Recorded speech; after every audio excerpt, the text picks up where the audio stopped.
Bismillahirrahmanirrahim. Assalamualaikum warahmatullahi wabarakatuh. Selamat datang kepada seluruh mahasiswa dalam mata kuliah Teori Administrasi Negara. Selamat bergabung, selamat menyimak materi kita pada hari ini dan semoga memahami materi ini dengan baik. Baik, saya Wahib Asyahri. Kita akan mulai proses perkuliahannya.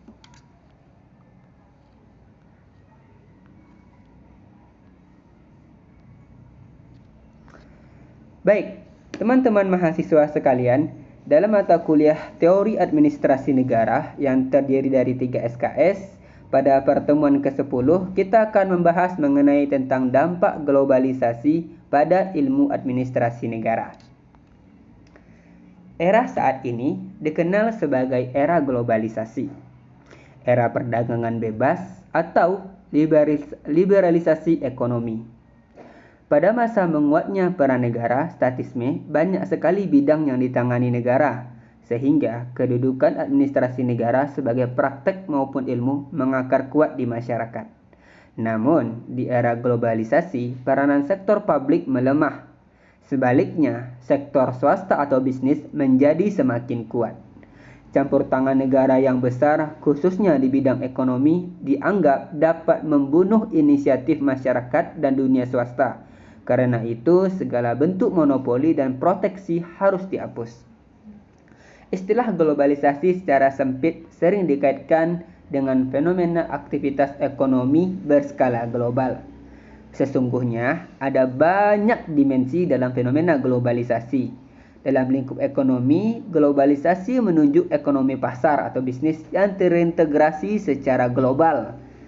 Globalisasi ekonomi ini dimungkinkan oleh adanya perkembangan dan temuan teknologi jaringan komunikasi, akses internet, tumbuhnya blok-blok kerjasama ekonomi regional seperti Uni Eropa, NAFTA, GATT, dan sebagainya, runtuhnya komunisme, dan menguatnya gerakan pasar bebas. Nah, itu tadi tentang globalisasi di mana terkait dengan fenomena aktivitas ya berskala global.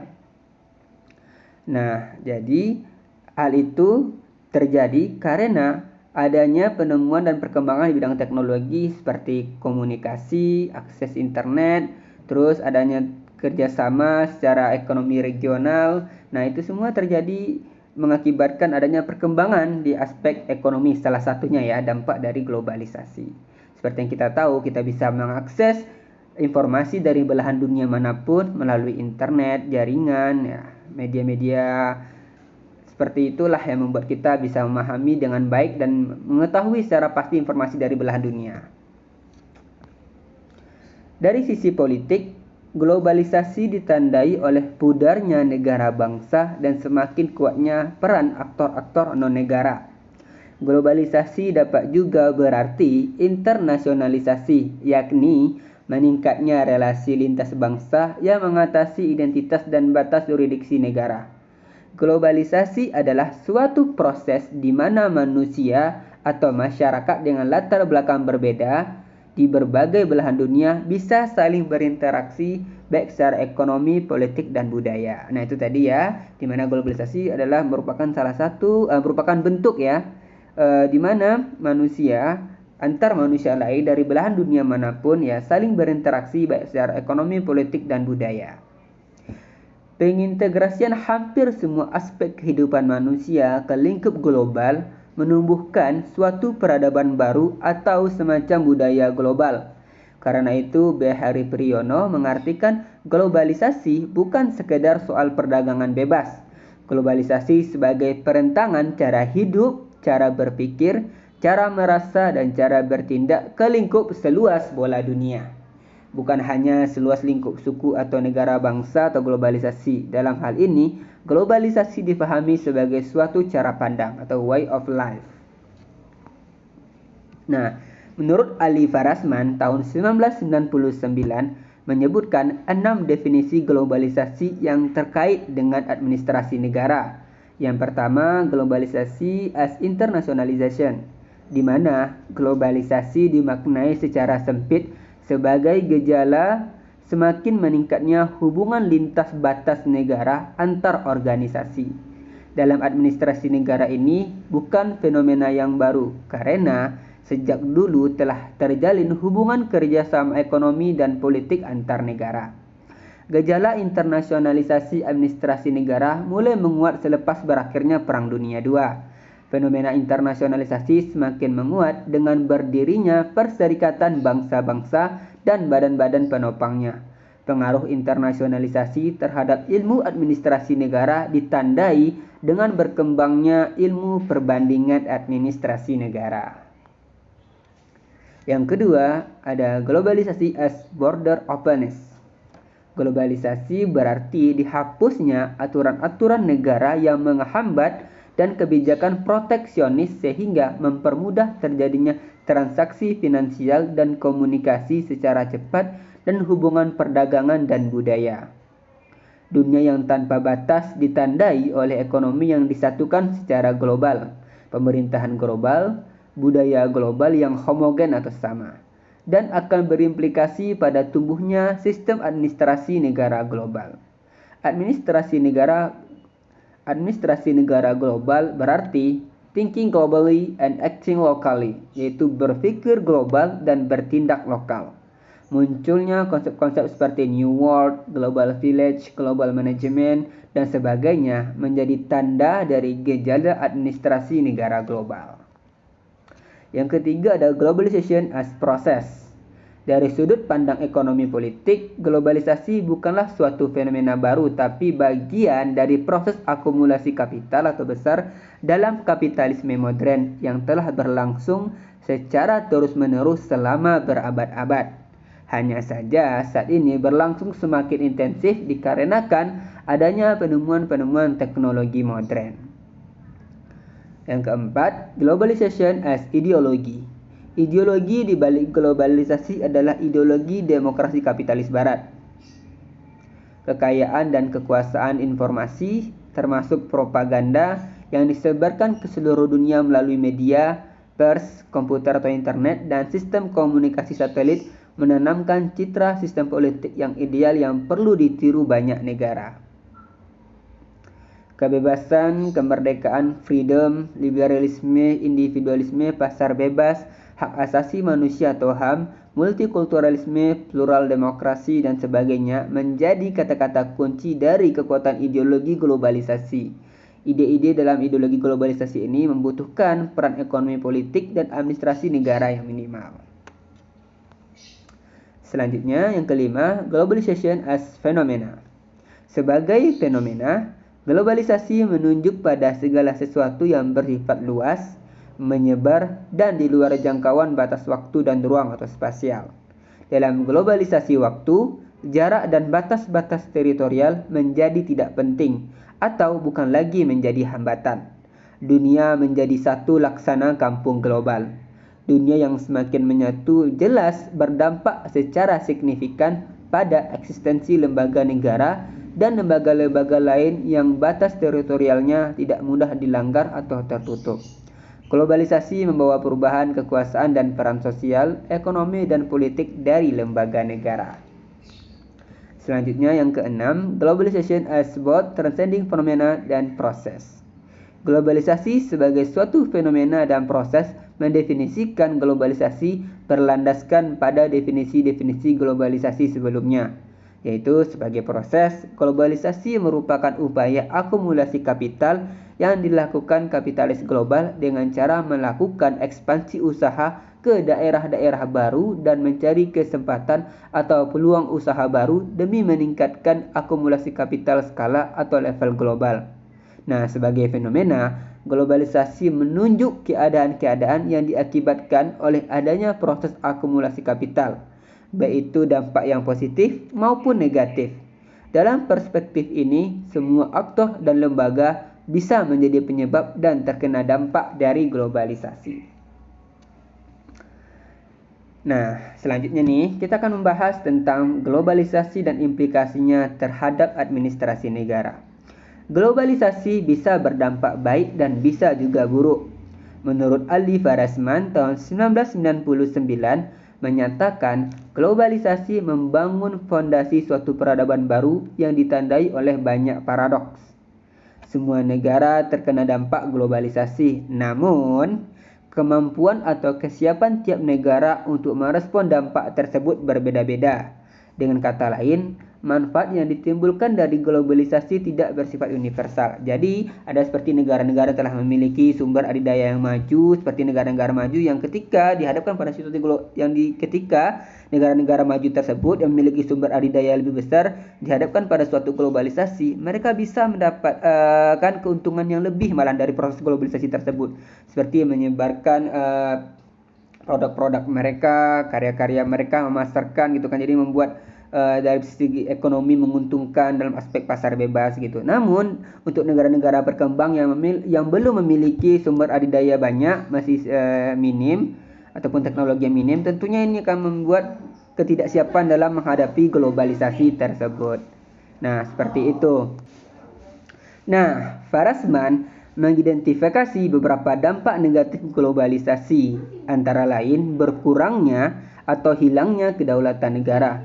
Kedaulatan negara bergantung pada batas wilayah negara yang tegas dan supremasi kekuasaan atas darat, laut, dan udara. Kapitalisme global mengancam semua identitas kedaulatan negara ini. Globalisasi juga dapat menjadi ancaman bagi demokrasi, karena dalam globalisasi, negara miskin tidak dapat menggunakan hak asasi dan hak sipil untuk menentukan kebijakannya sendiri. Kepentingan nasional dapat atau dipaksa dikorbankan demi kepentingan negara kuat. Akibatnya, ketergantungan negara miskin kepada negara industri maju semakin besar. Globalisasi juga berdampak pada hilangnya komunitas, konsentrasi pada struktur kekuasaan global, meningkatnya sentralisasi kekuasaan pada elit pemerintah dan korporasi. Selain membawa dampak ekonomi politik, globalisasi merupakan agen penyebaran budaya atau gaya hidup global atau global culture. Nah, budaya hidup global disebarkan melalui penyeragaman pola konsumsi melalui food, ya, makanan, fashion, gaya pakaian, gaya model gitu ya, entertainment dan lain-lain. Nah, tidak kita pungkiri juga bahwa kebanyakan kita terpengaruh nih oleh budaya-budaya luar, atau bisa dikatakan dari bagaimana nih budaya luar di negara-negara barat maupun Eropa Timur dan segala macamnya itu juga berpengaruh pada kita sendiri di negara Indonesia, entah itu cara berpakaian, makanan, terus model-model teknologi juga segala macam. Itu dah salah satu bentuk aspek ya dampak dari proses globalisasi. Nah, tentunya kita juga sebagai bangsa Indonesia harus mengutamakan nilai-nilai luhur, nilai-nilai asli budaya kita untuk menyaring, memfilter terhadap penyebaran budaya melalui aspek globalisasi tadi, agar tidak ditelan mentah-mentah ya, agar bisa disaring di mana kita bisa mengambil yang baik dan membuang yang buruk gitu. Karena tidak semua budaya di negara-negara luar seperti barat, Uni Eropa, Timur dan lain sebagainya itu bisa kita terima yang sesuai dengan bentuk negara kita ataupun nilai luhur yang ditanam pada negara kita untuk masyarakatnya. Dominasi gaya hidup global melalui konsumsi produk kapitalisme seperti fashion, makanan, dan dunia hiburan seperti musik, film, dan televisi menimbulkan perasaan terancam karena dikhawatirkan budaya global barat dapat mengancam eksistensi indigenous culture atau budaya asli. Sebagai bentuk mekanisme pertahanan, maka muncullah budaya tandingan atau counter culture, yaitu berupa gerakan kembali ke nilai-nilai tradisional atau budaya lokal. Yang muncul ke permukaan adalah penonjolan identitas lokal dan primordial atau paling awal, dasar ya. Maksud dari primordial ini. Nah, kondisi ini memicu penguatan politik identitas dan gerakan anti barat, anti liberalisme, anti demokrasi dan sebagainya. Nah, seperti itu yang terjadi ya. Globalisasi sebagai bentuk dominasi kapitalisme global, ideologi dan budaya mendapat perlawanan dari negara-negara dan kelompok masyarakat atau komunitas marginal. Ya, kelompok komunitas marginal ini adalah kelompok yang terpinggirkan atau tidak diuntungkan. Pada skala kecil, konflik individu atau kelompok yang dipicu perbedaan keyakinan, cara pandang, dan budaya yang sesungguhnya lebih merupakan persoalan privat makin mudah terjadi. Dalam skala yang lebih besar, konflik politik yang dipicu perbedaan ideologi dan budaya menjadi problem global. Sebagai contoh, kasus terorisme seperti peristiwa G30 SPKI, Mumbai, Bom Bali, London, dan lain-lain. Nah, di sisi lain, akumulasi kapital yang tak terkontrol ikut berkontribusi pada eksploitasi sumber daya alam yang berlebihan sehingga menimbulkan kerusakan alam dan lingkungan yang berdampak global. Problem efek rumah kaca, pemanasan global, bencana alam, ancaman penyakit saat ini tidak lagi efektif ditangani oleh satu negara. Nah, problem publik telah bergeser menjadi problem publik global atau global public goods.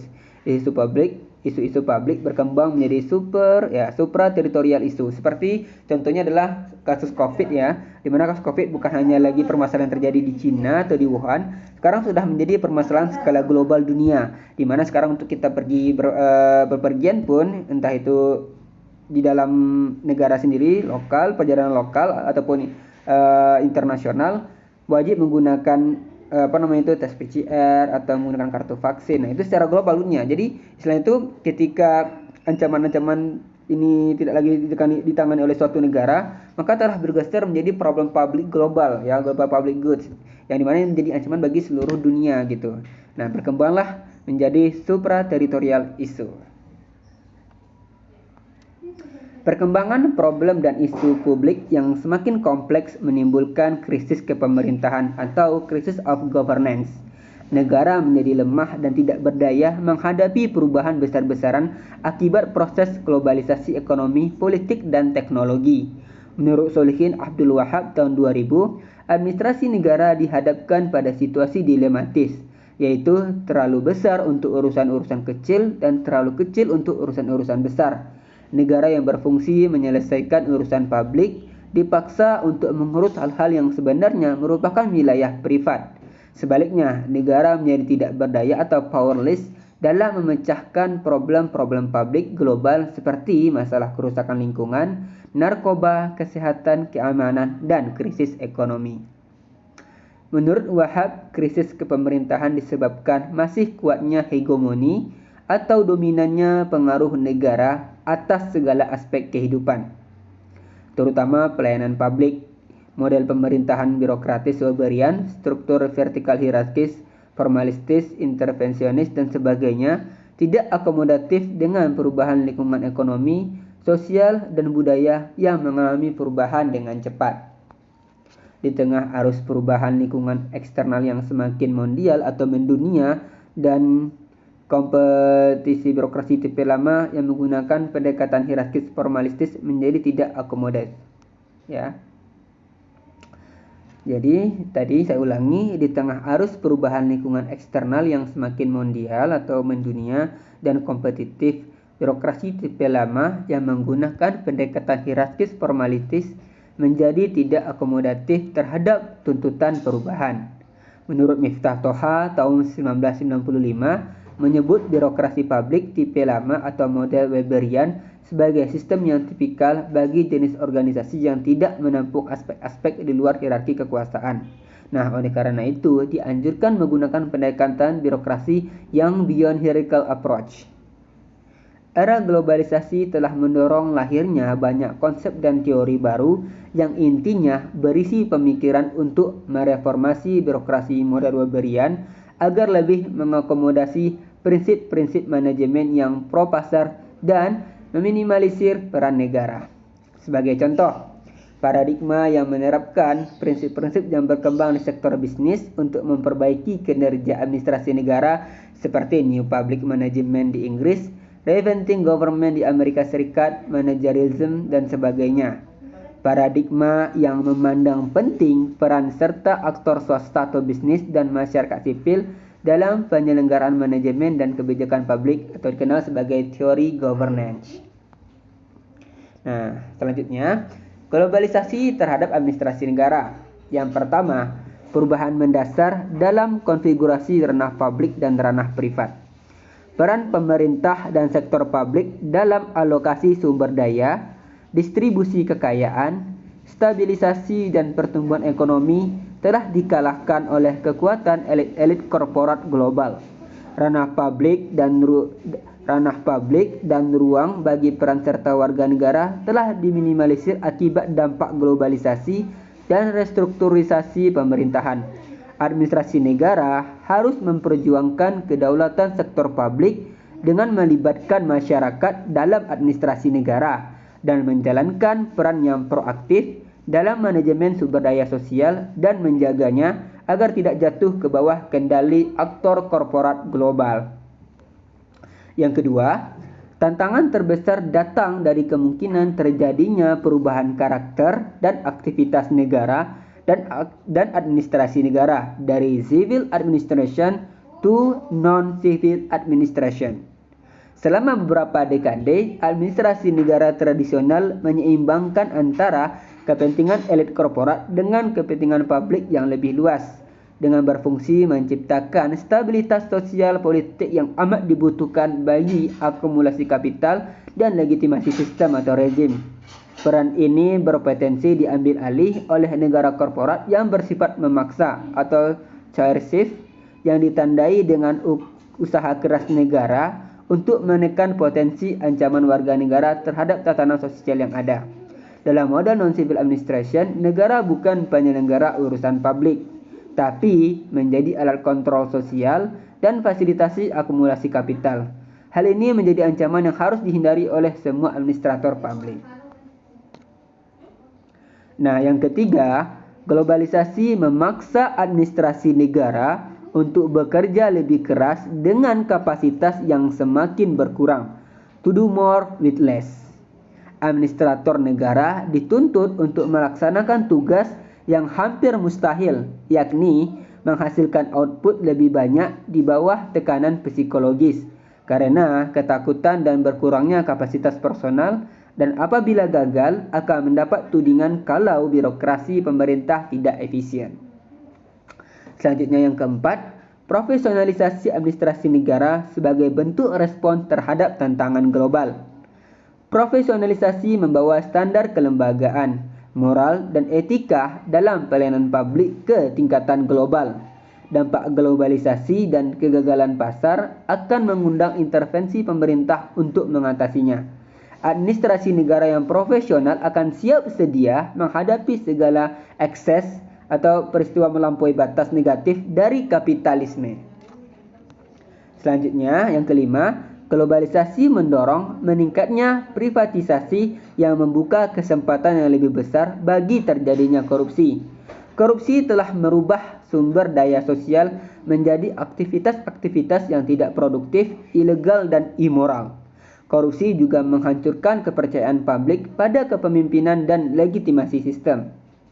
Yang keenam, globalisasi mempromosikan elitisme dan memperkaya kaum elit, bisnis, politik, militer, dan manajerial yang berperan sebagai agen korporasi transnasional. Banyak elit di negara sedang berkembang yang tidak segan menggunakan pendekatan represif atau kekerasan untuk menghadapi rakyatnya demi membela kapitalis global yang telah memberi keuntungan material atau menopang kelangsungan kekuasaannya. Yang ketujuh, globalisasi mengancam komunitas dan spirit publik karena tidak banyak melibatkan partisipasi masyarakat dan administrator lokal dalam membuat keputusan yang menentukan hidup banyak orang. Administrator negara harus bisa membangkitkan rasa sebagai suatu komunitas dan mendorong partisipasi warga dalam administrasi dan menumbuhkan nilai kewarganegaraan atau citizenship untuk mengimbangi kecenderungan mengutamakan kepentingan pribadi. Selanjutnya yang kedelapan, globalisasi mendorong meningkatkan studi administrasi dan bidang ilmu lain yang berkaitan termasuk administrasi perbandingan dan administrasi internasional. Menguatnya globalisasi menumbuhkan kebutuhan akan studi administrasi negara yang mengintegrasikan perspektif komparatif internasional dan global. Yang kesembilan, mempelajari administrasi negara dari perspektif komparatif dapat memperluas cara pandang kita tentang dunia. Mahasiswa dan sarjana administrasi negara di negara maju dapat memperluas cakrawala pandang personal dan profesional mereka dengan mencoba mengetahui budaya, kelembagaan, dan keyakinan yang berkembang dalam budaya administrasi negara sedang berkembang. Yang ke-10, globalisasi menantang kesadaran atau hati nurani komunitas administrasi negara. Profesional dari komunitas global mempunyai kesempatan dan tanggung jawab. profesional dari komunitas global mempunyai kesempatan dan tanggung jawab untuk menjelaskan dan menjawab problem-problem atau masalah-masalah seputar globalisasi, seperti masalah kondisi dan kelaparan kaum miskin, upah buruh di perusahaan multinasional, kerusakan lingkungan, pemanasan global, kesenjangan dan ketidakadilan. Administrator negara jangan sampai tunduk dan menjadi alat kepentingan pelaku ekonomi global. Mereka harus kritis terhadap setiap bentuk penindasan atau kebijakan yang dapat menyengsarakan warga negaranya. 11. Sebagai penjaga dari kepentingan komunitas global, administrator negara dari negara sedang berkembang mempunyai tanggung jawab untuk bertindak secara etis dan bermoral. Mereka harus setiap saat memerangi korupsi di semua level. Pejabat politik di puncak birokrasi mudah tergoda untuk menjalin kolusi dengan aktor ekonomi global sehingga membuka peluang terjadinya penyalahan guna wewenang. Nah, tidak kita pungkiri tentang masalah kasus korupsi dan nepotisme masih menjadi momok penyakit di negara-negara, termasuk di negara Indonesia sendiri, di mana adanya permasalahan tentang kasus suap atau aspek kekeluargaan yang menyebabkan menspesialisasikan beberapa oknum untuk dapat naik tanpa melalui proses yang telah ditetapkan. Nah, itulah yang harus kita cegah, yang harus kita hindari, di mana kita berusaha supaya administrasi tidak menjadi budak bagi para kaum-kaum yang bertindak sewenang-wenang atau yang menyalahgunakan wewenang. Yang ke-12, globalisasi membuat negara dan administrasi negara berakhir. Globalisasi tidak membuat negara dan administrasi negara berakhir. Muncul tantangan-tantangan global baru yang membuat ruang lingkup, praktek dan ilmu administrasi negara menjadi semakin luas. Administrasi negara sedang memasuki tahap peradaban baru, dengan masa depan yang bisa menjadi suram atau terang karena dampak globalisasi dan tatanan dunia yang hegemonik, pengaruh suatu negara atas negara lain. Semoga saja hasilnya kemakmuran bagi semua manusia. Nah, baik, itu tadi materi perkuliahan kita pada hari ini mengenai tentang teori administrasi negara, yaitu tentang perkembangan administrasi dalam aspek globalisasi. Nah, baik, demikianlah perkuliahan kita pada hari ini. Saya Wahib Asyahri minta maaf jika ada kesalahan dalam pengucapan kata ataupun tipe dalam penampilan PPT. Semoga mahasiswa bisa memahami materi dengan baik dan juga gunakan referensi tambahan yang bisa menjadi acuan dan pedoman dalam memahami materi ini. Saya Wahib Asyahri, mohon maaf. Assalamualaikum warahmatullahi wabarakatuh.